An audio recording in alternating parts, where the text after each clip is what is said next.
Right, Blue Noses, 3B boys here after our home victory against Oxford United. Birmingham City 1, Oxford United 0. Paik Sung Ho with a goal. Positive performance, again, very Blues-esque, Chris Davies-esque. Moved the ball side to side, tried to penetrate the lines. They set up quite well. They were pressing us quite well, particularly in that first 20. It was quite, frenetic for that part. But we did enough, and 3 points in the bag, and 7 on the board for the total so far this season. So yeah, very positive, wasn't it? What do we think? Yeah, really positive. Like you say, very Chris Davies-esque, wasn't it? Yep. Moving the ball side to side, high possession, high press, high intensity. When we didn't have the ball, particularly impressed by how quick we got the ball back when we did lose possession today. Yeah, very much so. I think Paik was key to that. Fantastic performance from him today. Man of the match performance, I think, is going to go to Damari Gray. Oh. And I think we've seen that awarded, haven't we, by, I think the EFL have awarded that today, but I think Blues have as well on the votes that they had on X as well. So that's great to see from Damari. Brilliant performance from him. Probably more prominent in the first half than it was in the second, but nonetheless fantastic. And I think third place in terms of man of the match rankings. So obviously going Damari Gray, Paik Sung Ho. I think I've got to give it to Ethan Laird. Yeah. Great cover there for Alex Cochrane, and it's furthermore proof if we needed it. And I think it helped to have that reassurance today that we've got the strength and depth, haven't we? And I think it's those fine margins in this kind of a season, in this kind of a division, in the EFL Championship, that is going to make the difference. Yeah. Yeah, I think it's interesting as well from the stats that each team only had one shot on target.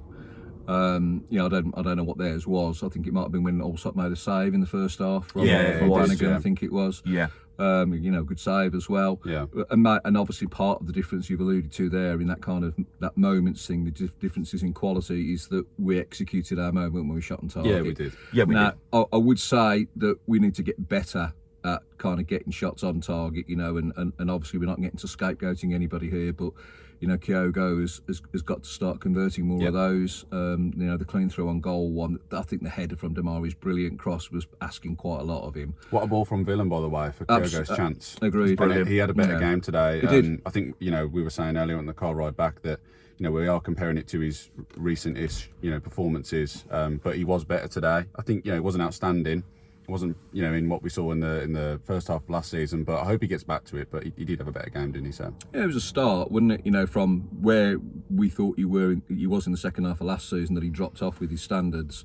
He was more disciplined today. Defensively, he tried to do his part. Saw him winning headers in the box, from corners, and from set pieces, sticking his foot in. Not kind of retracting himself from any challenges. No. So yeah, it was good. It wasn't outstanding, but it was good, and for him at this stage, that's a good building block, I think. So, but yeah, the other thing I was going to say is I've learned not to do this with football over the last 50 years. Is don't try and play out a script in your head of a football match. But today's match went exactly as the way I'd expected it to. I think we'd all agree, wouldn't we? Yeah, it was going to be a classic Rowett set up. They were quite aggressive in those areas where we got the 2-6. Obviously, Paik, he's kind of anywhere, and again, fantastic performance from him today. And he's probably second man of the match behind Damari Gray. But when they're pressing us in those areas, they made it difficult for us, and it was tough for us to turn out and move up the pitch. I thought we were a little bit off pace maybe in the first 20 minutes. They were on us quick, and I didn't feel like we quite had that edge. But then once we got through that 20 minutes, the goal was coming. Obviously, Kyogo probably should have converted that chance. Obviously, where we were sat down at the time, we thought it had gone through the net or something. Yeah. Where you were, you were sat with somebody, you thought it had actually, it'd gone in. But they flagged for offside. But then when I've looked at full time on the notes on Twitter, he has put it wide, which obviously it's unfortunate. But as you say, Dad, he needs to put his chances away. He does need to be more clinical, doesn't he, going forward? Really. But credit to the opposition. I think they set up as we'd expected to, as you just said. But I think in the end we were just pounding the rock for us, and we did enough. We got the goal, and we defended well. So. Very much like last season in a lot of games. A bit more quality from Oxford than we were used to seeing in League One. Yeah. So that made them more dangerous in the respect of breakaway goals, etc. And as you said, Joe, I think a couple of times, Suriki kind of looked as though he was dangerous, and then overcooked it like he often did for us. Yeah. But nonetheless, very reminiscent of that, and it did feel like a bit of a kind of a step back into last season. But job done, tidy, effective. Kept pounding the rock, as you said, defensively very sound. So you've got to be impressed with with 7 points out of 9. haven't Yeah, we? it's a fantastic start, isn't it? at the end It of is, the day? and I think I was saying to you the other day, I think it was prior to the last upload we've done on the last pod, was if someone came to me at the beginning of the season and said, out of these first games, would you have taken 7 points out of the first 3? Right, your hand off? Absolutely, I would. Absolutely, I would. Yeah. And it was like prior going into the Ipswich game, wasn't it? Would you take a point ahead of the game? Yes, I would. Yeah. And of course, we talked about before, we very much felt although we deserved the 3. But Yeah. given the opponents that we face, the type of teams, the type of challenges that have presented themselves, I think we've done really well. And obviously, we've picked up a mid in the midweek last week against Sheffield United in the Carabao Cup. And of course, going into Tuesday, we've got the League Cup again, at home again to Port Vale. So we'll be back with our thoughts on that later on. Yep. And of course, now it's looking forward on to that. And of course, the challenge of away at Leicester City on the Friday. Yep. So that'll be our first really big test. They're not quite with it yet, Ipswich. You feel as though they're, like you've alluded to before, Dad, kind of like Southampton and Ipswich are in sort of a transition period coming down from the Premier League as one of the parachute teams. Yeah. So I think that's going to face its own challenges. I think it's going to be the type of game for Kyogo, Paik, probably Damari to shine in. I think we go again. It's with their what type we've of got. game. We just go Yeah, again I with think what we we've do. got. It's I the think we do. formula's been working, and Kyogo, we all want him to do well. I mean, we paid £10 million for him, so he's got to start converting the chances. But I agree with what other people are saying, that and the analysis on the game is that it's very interesting that he's finding himself getting in those positions as it is. Yeah. There's not many strikers that are getting themselves that many opportunities. That the runs that they're creating, it's the football intelligence that gets you there. Yeah. But you have to convert chances, as you said, Dan. This league is fine margins, and you have to score goals. You do. Absolutely. Honourable mention as well, obviously, to Pay, because we've obviously mentioned him being second man of the match, probably to Damari Gray, but obviously got his goal. Yeah. I think that's his third goal for the club. He scored one last season, and then he scored when we went down, Norwich. Norwich, And obviously scored today, and fantastic today. He did look a level above today. He looked the complete player today, didn't he? He did, yeah. No, I think it's he's kind of landed in the Championship as if he's been playing there his entire life, kind of thing, or above actually. Yeah.